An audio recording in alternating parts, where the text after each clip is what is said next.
श्रीमद्भागवत महापुराण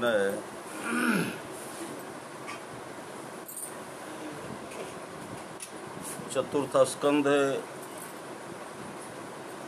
अथ 10वां है। उत्तम का मारा जाना, ध्रुव का यक्षों के साथ युद्ध।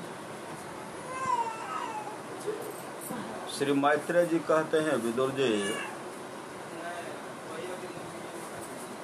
ध्रुव ने प्रजापति शिशुमार की पुत्री भ्रमी के साथ विवाह किया। उससे उनके कल्प और वत्सर नाम के 2 पुत्र हुए। महाबली ध्रुव की दूसरी स्त्री वायुपुत्री इला थी। उससे उनके उत्कल नाम के एक पुत्र और एक कन्या रत्न का जन्म हुआ। उत्तम का भी विवाह नहीं हुआ था कि एक दिन शिकार खेलते समय उसे हिमालय पर्वत पर एक बलवान यक्ष ने मार डाला। उसके साथ उसकी माता भी परलोक सिधार गई। ध्रुव ने जब भाई के मारे जाने का समाचार सुना तो वे क्रोध, शोक और उद्वेग से भरकर एक विजय प्रद रथ पर सवार हो यक्षों के देश में जा पहुंचे।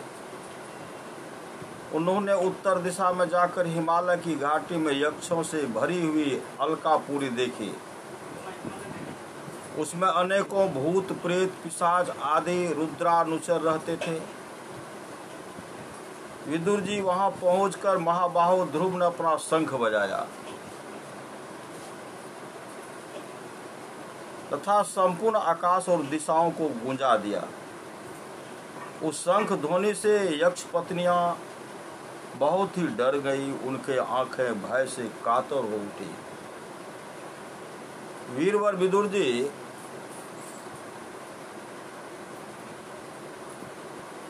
महाबलवान यक्ष वीरों को वह शंखनाद सहन न हुआ, इसलिए वे तरह तरह के अस्त्र शस्त्र लेकर नगर के बाहर निकल आए और ध्रुव पर टूट पड़े।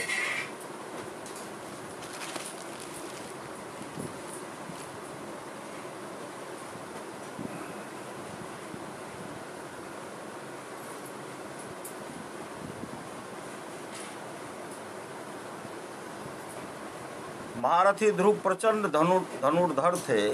उन्होंने एक ही साथ उनमें से प्रत्येक को 3-3 बाण मारे। उन सभी ने जब अपने अपने मस्तकों में 3-3 बाणें लगे देखे तब उन्हें यह विश्वास हो गया कि हमारी हार अवश्य होगी। वे ध्रुव जी के इस अद्भुत पराक्रम की प्रशंसा करने लगे। फिर जैसे सर्प किसी के पैरों के आघात नहीं सहते, उसी प्रकार ध्रुव के इस पराक्रम को न सहकर उन्होंने भी उनके बाणों के जवाब में एक ही साथ उनसे दूने 6 बाण छोड़े। यक्षों की संख्या 13 अयुत 13 थी। यक्षों की संख्या 13 अयुत 1,30,000 थी। उन्होंने ध्रुव जी का बदला लेने के लिए अत्यंत कुपित होकर रथ और सारथी के सहित उन पर परिघ, खड्ग, पाश, त्रिशूल, फरसा, शक्ति, रिष्टि, भुसुंडी तथा चित्र विचित्र पंखदार बाणों की वर्षा की। इस भीषण शस्त्र वर्षा से ध्रुव जी बिल्कुल ढक गए। तब लोगों को उनका दिखना वैसे ही बंद हो गया जैसे भारी वर्षा से पर्वत का। उस समय जो सिद्धगण आकाश में स्थित होकर यह दृश्य देख रहे थे, वे सब हाय हाय करके कहने लगे, आज यक्ष सेना रूप समुद्र में डूबकर यह मानव सूर्य अस्त हो गया।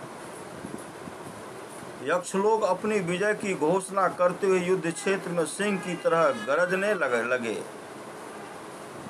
इस बीच में ध्रुव जी का रथ एकाएक वैसे ही प्रकट हो गया जैसे कोहरे में से सूर्य भगवान निकल आते हैं। ध्रुव जी ने अपने दिव्य धनुष की टंकार करके शत्रुओं के दिल दहला दिए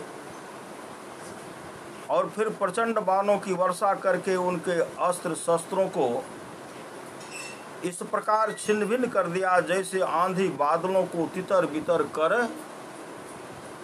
देती है। उनके धनुष से छूटे हुए तीखे तीर यक्ष राक्षसों के कवचों को भेद कर इस प्रकार उनके शरीरों में घुस गए जैसे इंद्र के छोड़े हुए वज्र पर्वतों में प्रवेश कर गए थे। विदुर जी महाराज ध्रुव के बाणों से कटे हुए यक्षों के सुंदर कुंडल मंडित मस्तकों से, सुनहरी ताल वृक्ष के समान जांघों से, वलय विभूषित बाहुओं से, हार भुजबंध मुकुट और बहुमूल्य पगड़ियों से पटी हुई वीरों के मन को लुभाने वाली समर भूमि बड़ी शोभा पा रहे। जो यक्ष किसी प्रकार जीवित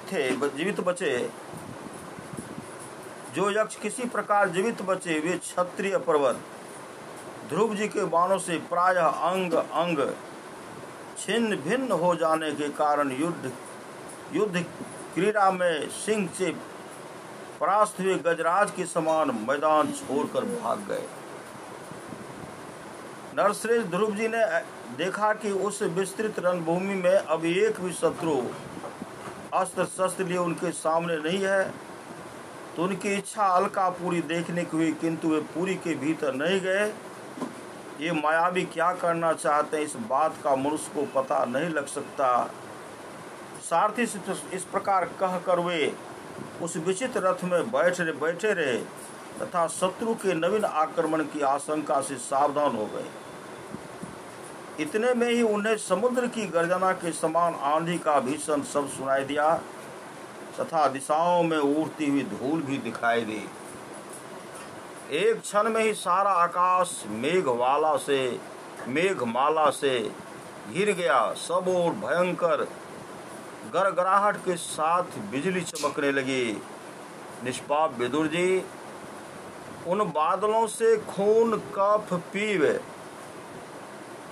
विष्ठा, मूत्र एवं चर्बी की वर्षा होने लगी और ध्रुव जी के आगे आकाश से बहुत से धर गिरने लगे।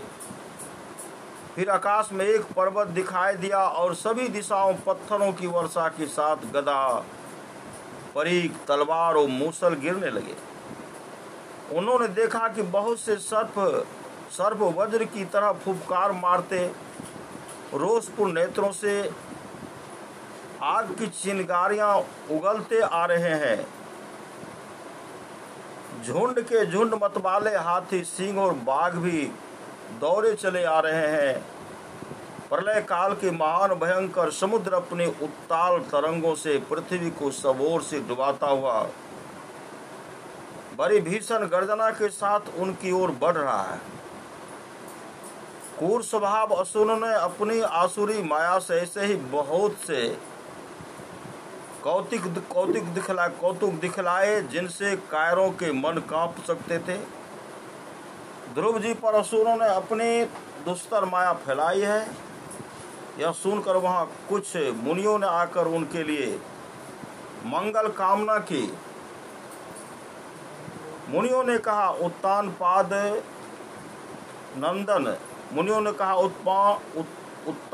नंदन ध्रुव, शरणागत भय भंजन सारंग पानी, भगवान नारायण तुम्हारे शत्रुओं का संहार करें।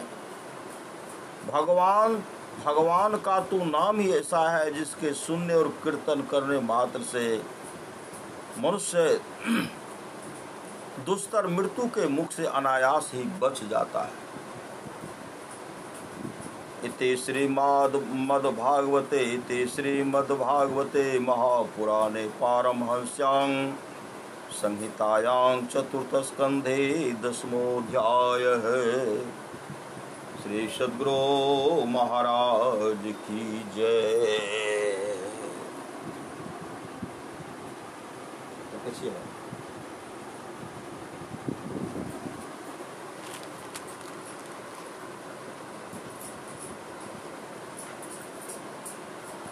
श्री सद्गुरु महाराज की जय।